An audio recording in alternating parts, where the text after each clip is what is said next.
تین شخص جن کے قریب رحمت کے فرشتے نہیں آتے۔ حدیث کے الفاظ ابھی خدمت میں پیش کر دیتے ہیں برکت کے لیے۔ عن عمار بن یاسر رضی اللہ تعالی عنہ ان رسول اللہ صلی اللہ علیہ وسلم قال ثلاثۃ لا تقربهم الملائکہ الی آخرہ۔ حضرت عمار بن یاسر رضی اللہ تعالیٰ عنہ روایت کرتے ہیں کہ رسول اللہ صلی اللہ علیہ وسلم کا فرمان ہے کہ تین شخص ایسے ہیں جن کے قریب رحمت کے فرشتے نہیں آتے۔ نمبر 1 کافر کا بدن، نمبر 2 خلوق لگانے والا، نمبر 3 جنبی جب تک وضو نہ کر لے۔ حدیث شریف میں کافر کے لیے جیفت الکافر کے لفظ آئے ہیں۔ جیفت مردار کہتے ہیں عربی میں جو نجس اور ناپاک ہے، اس سے مراد کافر کا بدن لیا گیا ہے۔ خواہ وہ زندہ ہو خواہ مردہ ہو، کافر کا بدن ناپاک ہے۔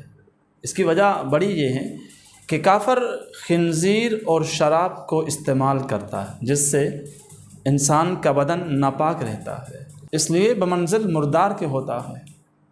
اس بنا پر اس کے لیے جیفا کا لفظ استعمال کیا گیا۔ نمبر 2 خلوق لگانا۔ خلوق ایک مرکب خوشبو کا نام ہے جو زعفران سے بنتی ہے۔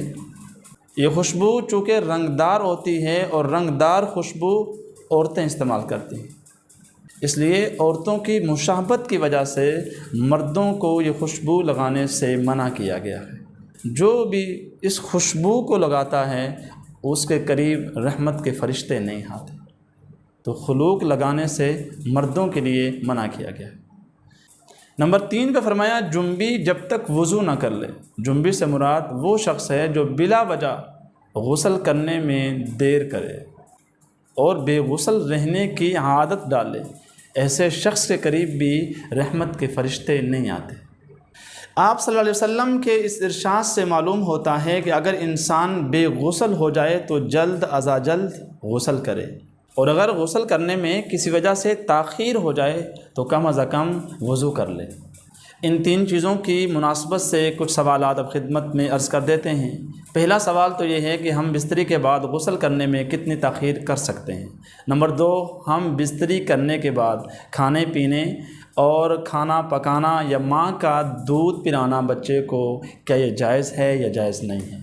دیکھیں، سب سے پہلا جو سوال ہے کہ ہم بستری کے بعد غسل کرنے میں کتنی تاخیر کی جا سکتی ہے، تو ہم بستری کے بعد افضل تو یہ ہے کہ جلد از جلد غسل کر کے پاک ہونا چاہیے، لیکن اگر نماز تک غسل کو مؤخر کیا جائے تو انسان گناہ گار نہیں ہوگا۔ اگر فجر تک غسل مؤخر کرنے کی صورت میں انسان ہم بستری کے بعد سونا چاہے تو آدمی کو استنجا اور وضو کر لینا چاہیے۔ نمبر 2 پہ یہ فرمایا کہ ہم بستری کے بعد انسان کھا پی سکتا ہے یا کھانا پکا سکتا ہے یا ماں بچے کو دودھ پلا سکتی ہے یا نہیں سکتی۔ دیکھیں، حالت جنابت میں کھانا پینا یا کھانا پکانا یہ سب درست ہے، لیکن بہتر یہ ہے کہ وضو کیا جائے اور وضو کے بعد کھایا پیا جائے، اور اگر وضو بھی نہیں کیا تو پھر صرف ہاتھ اور منہ دھو لیے جائیں اور پھر کھا پی لیا جائے۔ آخر میں یہ تھا کہ ماں دودھ پلا سکتی ہے ناپاکی کی حالت میں یا نہیں؟ جی ہاں، ماں بھی بچے کو ناپاکی کی حالت میں دودھ پلا سکتی ہے، غسل کرنا کوئی ضروری نہیں۔ اگر بچہ رو رہا ہو تو ماں بچے کو دودھ پلا سکتی ہے، لیکن بہتر یہ ہے کہ جلد از جلد غسل کر لیا جائے، ناپاکی کی حالت میں نہیں رہنا چاہیے۔ اللہ تعالیٰ مجھے اور آپ کو شریعت سمجھ کر اس پر زندگی گزارنے والا بنائے۔